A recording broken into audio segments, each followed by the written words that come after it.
बिस्मिल्लाहिर्रहमानिर्रहीम। आज हम जिस टॉपिक पे डिस्कस करेंगे उसका नेम है बेसिक्स ऑफ वर्डप्रेस। हम स्टार्ट जो लेंगे वो बिल्कुल ही बिगनर लेवल से लेंगे। हो सकता है बहुत से आप में से ऐसे पार्टिसिपेंट्स हों जो वर्डप्रेस के बेसिक लेवल को जानते हों, उनके लिए तो ये बिल्कुल इजी होगा। लेकिन जिनको वर्डप्रेस का पता ही नहीं है, ये वीडियो उनके लिए है ताकि शुरू में एक बार क्लियर हो जाए कि बेसिकली वर्डप्रेस है क्या, वर्डप्रेस सीखने का फ़ायदा क्या है, कहाँ कहाँ से हम वर्डप्रेस सीख कर अर्निंग कर सकते हैं। ये सबसे बड़ा क्वेश्चन होता है हर एक का। तो वो सारी चीज़ें इंशाल्लाह हम इस टॉपिक के अंदर कवर करेंगे, और जब सब कुछ क्लियर हो जाएगा तो फिर हम नेक्स्ट लेक्चर के अंदर जो है ना वो इंस्टॉलेशन और प्रैक्टिकल वर्क शुरू कर देंगे इंशाल्लाह। लेक्चर ओवरव्यू के अंदर हमारे पास जो हमने इस लेक्चर के अंदर जो जो चीज़ें हमने कवर करनी हैं उनमें हमारे पास ये वाले पॉइंट्स हैं। वेबसाइट के अंदर जो लैंग्वेजेस यूज़ हो रही हैं वो कौन कौन सी लैंग्वेजेस हैं, उनको हम डिस्कस करेंगे। फिर कंटेंट मैनेजमेंट सिस्टम होता क्या है, इसके बारे में सारी डिस्कशन होगी कि ये कंटेंट मैनेजमेंट सिस्टम है क्या। और देन हम देखेंगे कि बेस्ट जो कंटेंट मैनेजमेंट सिस्टम्स हैं वो कौन कौन से हैं, उनको हम देखेंगे। फिर हम आ जाएंगे वर्डप्रेस के ऊपर कि वर्डप्रेस क्या है और इसको हम किस तरीके के साथ यूज़ करेंगे।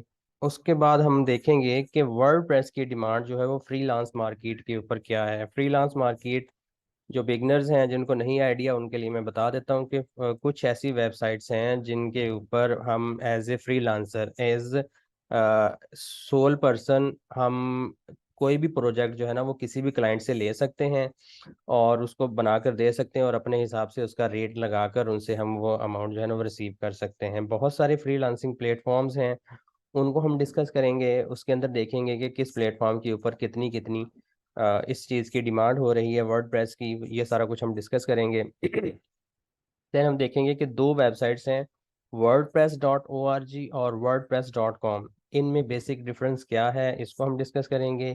और एक बहुत ही टेक्निकल जो चीज़ है कि डोमेन, होस्टिंग और सर्वर के अंदर बेसिकली डिफरेंस होता क्या है, इसको समझना बहुत ज़रूरी है। इसको हम कवर करेंगे तो हमारा कंप्लीट जो ओवरव्यू है ना वर्डप्रेस का वो कंप्लीट हो जाएगा। अब हम शुरू करते हैं टॉप वेबसाइट लैंग्वेजेस का।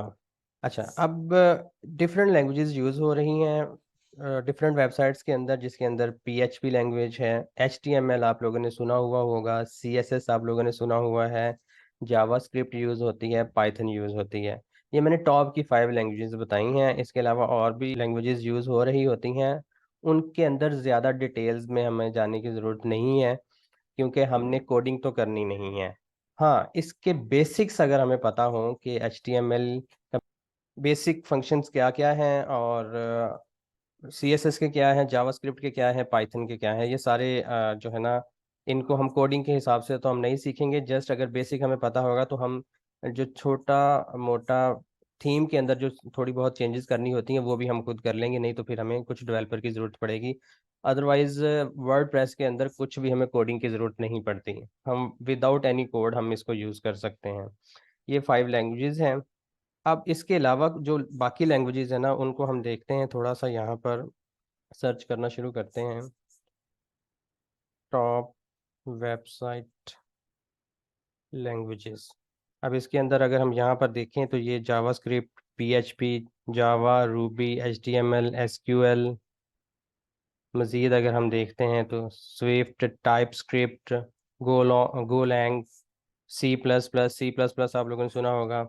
ये इस तरह की बहुत सारी लैंग्वेजेस हैं, लेकिन हमें इनके अंदर जाने की कोई ज़रूरत नहीं है। हमें ये पता होना चाहिए कि ये जितनी वेबसाइट्स बनती हैं ये बेसिकली बनती कोडिंग के थ्रू ही हैं। लेकिन हम लोग कोड नहीं यूज़ करेंगे क्योंकि हम लोग वर्डप्रेस के थ्रू बनाएंगे। वो आगे किस तरह से होगा वो हम नेक्स्ट लेक्चर्स के अंदर डिस्कस करते जाएंगे। अच्छा, नेक्स्ट हम चलते हैं कि कंटेंट मैनेजमेंट सिस्टम क्या है, इसके ऊपर हम डिस्कस करना शुरू करते हैं। अब जिस तरह के नेम के अंदर हमें चीज़ें शो हो रही हैं, एक वर्ड हो रहा है कंटेंट, एक हो रहा है मैनेजमेंट, एक हो रहा है सिस्टम। इन्हीं 3 वर्ड्स के हिसाब से इनको कंटेंट मैनेजमेंट सिस्टम का नाम दिया गया है। कंटेंट क्या होता है, कुछ भी हम कोई पैराग्राफ लिखते हैं या कोई भी चीज़ हम जो है ना वो वेबसाइट के ऊपर अपलोड करते हैं, चाहे वो पिक्चर है, चाहे वो ऑडियो है, चाहे वो वीडियो है, चाहे वो एक ऐसे है, चाहे वो एक ब्लॉग है, कुछ भी हम अपलोड करते हैं वो होता है कंटेंट। और उनको कंटेंट को सही तरीके से मैनेज किया जाता है। जैसे कोई भी हमने आर्टिकल लिखना है तो पहले टाइटल आएगा, फिर उसके बाद हेडिंग 1 आएगी, फिर उसके बाद पैराग्राफ लिखा जाएगा, फिर कोई हेडिंग लेवल 2 आएगा, फिर उसके दरम्यान में हम कहीं पर पिक्चर लगा देंगे। तो ये एक खास मैनेजमेंट बन रही होती है कंटेंट की। और इस सारे को जो एक सिस्टम कवर कर रहा होता है, जो सॉफ्टवेयर जो कवर कर रहा होता है, उसको हम कहते हैं कंटेंट मैनेजमेंट सिस्टम। ऐसा सॉफ्टवेयर जो इस कंटेंट को प्रॉपरली ऑर्गेनाइज कर रहा होता है, प्रॉपरली मैनेज कर रहा होता है, उसको हम कंटेंट मैनेजमेंट सिस्टम कहते हैं। डेफिनेशन देख लेते हैं यहाँ पर। इट इज़ अ सॉफ्टवेयर और tool that helps people to, अच्छा, लोगों को हेल्प करता है किस किस चीज़ के अंदर, क्रिएट करने में, मैनेज करने में, अपडेट करने में, किस चीज़ को, डिजिटल कंटेंट को। जितना भी डिजिटल कंटेंट आप क्रिएट कर रहे हैं, मैनेज कर रहे हैं, अपडेट कर रहे हैं, उनके अंदर ये वाला सॉफ्टवेयर या ये वाला टूल जो है ना, ये आप लोगों को हेल्प आउट करता है। और ये कंटेंट हम कहाँ पर क्रिएट मैनेज कर रहे होते हैं, ये वेबसाइट्स पे या ब्लॉग्स पे कर रहे होते हैं। और इसमें सबसे जो टॉप इम्पॉर्टेंट चीज़ है वो ये है कि without needing advance technical skills, कोई कोडिंग की ज़रूरत नहीं है, किसी चीज़ की ज़रूरत नहीं है, हमें कोई सीखने की ज़रूरत नहीं होती। और हम वेबसाइट्स और ब्लॉग्स के ऊपर इन सारी चीज़ों को मैनेज करना शुरू कर देते हैं CMS के through. What are the best content management systems.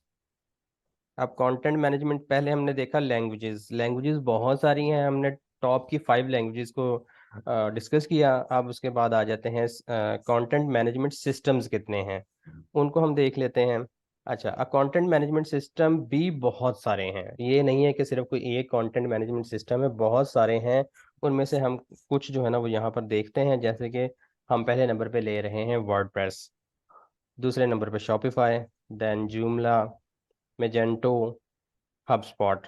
इसके अलावा बाकी जो है ना मैंने अभी नहीं मेंशन किया, इनको हमने मेंशन किया है। अब ये तकरीबन कह सकते हैं आप, हो सकता है मोर देन 50 के करीब कंटेंट मैनेजमेंट सिस्टम हो। तो उनमें से क्वेश्चन ये उठता है कि हम वर्ड प्रेस को ही यूज़ क्यों करेंगे। इतने सारे हैं, हम शॉपिफाई को यूज़ कर लें, हम जूमला को यूज़ कर लें, मेजेंटो को यूज़ कर लें, हम वर्ड प्रेस को ही क्यों यूज़ कर रहे हैं। इस क्वेश्चन का आंसर हम लोगों ने फाइंड आउट करना है। तो इस क्वेश्चन को फाइंड आउट करने के लिए पहले हम ये देखते हैं गूगल के अंदर कि कंटेंट मैनेजमेंट सिस्टम्स है कितने। List of content management systems. अब यहाँ पर देखें, अब आप लोगों के सामने आ गए हैं WordPress, Drupal, Joomla, Magento, PrestaShop, text pattern, and नीचे 42 मोर हैं। अब 42 ये कर लें और 9 ये कर लें, 50 को क्रॉस कर गए ये लोग। टाइपो 3 एंड सो ऑन, आगे से आगे चलते जा रहे हैं। हो सकता है इससे भी ज़्यादा हो, अभी फ़िलहाल 51 हमने यहाँ पर देख लिए हैं। नेक्स्ट हम देखते हैं कि, चलें ठीक है, अब इनमें से हम पहले वर्ड प्रेस का बेसिक नॉलेज ले लेते हैं कि वर्ड प्रेस है क्या। वर्ड प्रेस क्या है, ये फ्री है और ओपन सोर्स है। एक open source content management system है, और ये एक ऐसा सॉफ्टवेयर है जो कि हमें अलाउ करता है कि हम कोई कोई भी वेबसाइट जो है ना वो विदाउट यूजिंग एनी कोड हम इसको बना सकते हैं वेबसाइट को। हमने क्या करना होता है, हमने different words, different pictures, different जो स्टफ है, उनको हमने उस टूल के अंदर हमने प्लेस करना होता है, उसको रीअरेंज करना होता है, और कंप्लीट पेज जो वेबसाइट्स के हमें नज़र आते हैं वो कंप्लीट पेज बन के सामने आ जाता है। वर्डप्रेस जो खुद जो सॉफ्टवेयर है, ये सॉफ्टवेयर बना हुआ है PHP के ऊपर। और इसके साथ साथ एक डेटाबेस यूज़ होता है जो एक साइड पे पड़ा हुआ होता है, जहाँ से हम सारे कंटेंट को ले रहे होते हैं और वेबसाइट पे डिस्प्ले कर रहे होते हैं। साथ हमें एक डेटाबेस चाहिए होता है। ये 3 चीज़ें, MySQL structured query language, database और PHP के थ्रू वर्डप्रेस काम करता है। इन 3-4 वर्ड्स की वजह से आप लोगों ने घबराना नहीं है, ये कुछ भी नहीं है, जस्ट बेसिक नॉलेज है। इन ये नॉलेज कहीं पर भी यूज़ नहीं होगा कि वर्डप्रेस किस पे बना हुआ है या SQL और डेटाबेस का क्या फंक्शन है। वर्डप्रेस को हम यूज करके वेबसाइट कैसे बनाएंगे, ये एक्चुअल नॉलेज है आप लोगों का, उसकी तरफ हम आहिस्ता आहिस्ता बढ़ रहे हैं। अच्छा, अब हम देखते हैं कि वर्डप्रेस CMS यूजेज स्टैटिस्टिक्स 2023। अब जिस तरह से मैंने बताया कि 5 हमने CMS डिस्कस किए, नेट पे जब हमने देखा तो वो तकरीबन 50 के करीब निकले। 50 में से हमने क्वेश्चन किया कि हम वर्डप्रेस को ही क्यों सीख रहे हैं, बाकियों को क्यों नहीं सीख रहे हैं। तो उसके ऊपर हम देखते हैं, हमारे पास ये एक क्यूरी है, वर्डप्रेस CMS यूजेज स्टैटिस्टिक्स। यहाँ से आप लोगों को समझ आ जाएगी। वर्डप्रेस CMS यूजेज स्टेटिस्टिक्स 2023 कर लेते हैं। अब हम इसको ओपन कर लेते हैं, पहली वेबसाइट, ओ सॉरी, चलें ओपन हो गया। यहाँ पर अब हम देखते हैं, टॉप पे जाते हैं, कलर लाइव वेबसाइट का नेम है। यहाँ से हमने इसका डाटा निकालना शुरू किया। तो यहाँ पर अगर हम देखते हैं, ये स्टेटिस्टिक्स है, 810 मिलियन वेबसाइट्स जो है ना वो वर्ड प्रेस पे बनी हुई हैं। 810 मिलियन वेबसाइट को अगर हम अपनी लैंग्वेज के अंदर देखें तो 1 मिलियन जो है ना वो 10 लाख के बराबर होता है, 10 मिलियन 1 करोड़ के बराबर होता है। और ये 810 मिलियन है, तो 81 करोड़ जो वेबसाइट्स है ना वो इस वक्त इंटरनेट पे बनी हुई हैं, और वो सारी वेबसाइट्स जो है ना वो वर्ड प्रेस के थ्रू बनी हैं। अब इसके अलावा बाकी जो हैं वो कुछ तो सीएमएस के ऊपर बनी हुई हैं, बाकी सीएमएस जो हमने डिस्कस कर लिए हैं। बाकी जो है ना वो डायरेक्ट बनी हुई हैं, डायरेक्ट एचटीएमएल पीएचपी को यूज करके जो डायरेक्ट बनती हैं, जो कोडर्स होते हैं वो डायरेक्ट बना लेते हैं, तो वो उन पे बनी हुई हैं। लेकिन 43% जो वेबसाइट्स हैं ना ये डायरेक्ट वर्डप्रेस के ऊपर बनी हुई हैं। अच्छा, हम नीचे आते हैं। अब यहाँ पर अगर देखें, WordPress has a 63.1% share of CMS market. अब जो कंटेंट मैनेजमेंट सिस्टम जो हमने 50 पढ़े थे, 50 में से 63% जो है वो वर्डप्रेस ने लिया हुआ है, और बाकी जो बच रहा है ना वो बाकी 50 जो बाकी सीएमएस हैं उनके ऊपर वेबसाइट्स बनी हुई हैं। नीचे आते हैं, ग्राफ्स की फॉर्म में आप लोगों को ज़्यादा समझ आ जाएगी। हम ग्राफ्स में जाते हैं। यहाँ पर अगर आप लोग ग्राफ देखें तो वर्डप्रेस देखें, 63% जो है ना वर्डप्रेस पे बना हुआ है, और बाकी जितने भी कंटेंट मैनेजमेंट सिस्टम्स हैं वो सिर्फ 43% यूज़ कर रहे हैं। अच्छा, अब बाकी इसके अलावा देखें, शॉपिफाई, विक्स, बाकी जितने भी हैं, बहुत कम परसेंटेज इनकी यूज़ हो रही है। वर्डप्रेस के बाद दूसरे नंबर पे शॉपिफाई आ रहा है, जो तकरीबन 3.9% जो है ना वेबसाइट्स इसके ऊपर बनी हुई हैं, जो कि 70 मिलियंस बनती हैं। 70 मिलियन मतलब 7 करोड़। तकरीबन तकरीबन 10 गुना ज़्यादा वेबसाइट्स जो हैं शॉपिफाई की निस्बत वर्डप्रेस के ऊपर बनी हुई हैं। तो फिर यहाँ से आप लोगों को समझ आ गई होगी कि वर्डप्रेस को सीखना कितना ज़रूरी है, क्योंकि जितनी भी वेबसाइट्स बन, और ये जो दौर आ रहा है ये सारा डिजिटल मीडिया का दौर आ रहा है। हर बंदा जो है ना वो इंटरनेट को यूज़ करना चाहता है, इंटरनेट के थ्रू अपना बिजनेस चलाना चाह रहा है, अपनी वेबसाइट्स बनाना चाह रहा है। तो आगे से आगे इसकी डिमांड जो डिजिटल वर्ल्ड की है ना वो बढ़ती जा रही है, और डिजिटल वर्ल्ड के अंदर जो मोस्ट इम्पॉर्टेंट है वो हमारे पास इस वक्त वर्ड प्रेस है, जो वेबसाइट्स बनाती हैं। तो इस वजह से वर्ड प्रेस को अगर हम सीख लें तो एक बहुत बड़ी स्किल जो है वेबसाइट मैनेजमेंट की वो हमारे हाथ में आ जाएगी। अब नेक्स्ट क्वेश्चन है, वर्ड प्रेस पॉपुलैरिटी ईयरली, कि हर साल वर्ड प्रेस की पॉपुलैरिटी बढ़ रही है या कम हो रही है, इसको हम थोड़ा सा देखते हैं। Word press popularity yearly, year wise. Okay, इसको ओपन कर लेते हैं। सेम वेबसाइट हमारे सामने खुली है। थोड़ा नीचे जाते हैं, वहाँ पर हमारे सामने ये बल्कि आ गया। यहाँ पर अगर देखें, ये वर्डप्रेस का ही बताया हुआ है। 2013 से ऊपर की तरफ जा रहे हैं। 2013 में जो इंक्रीज हुआ है वो 3.6% है। फिर आहिस्ता आहिस्ता ये बढ़ते गए हैं।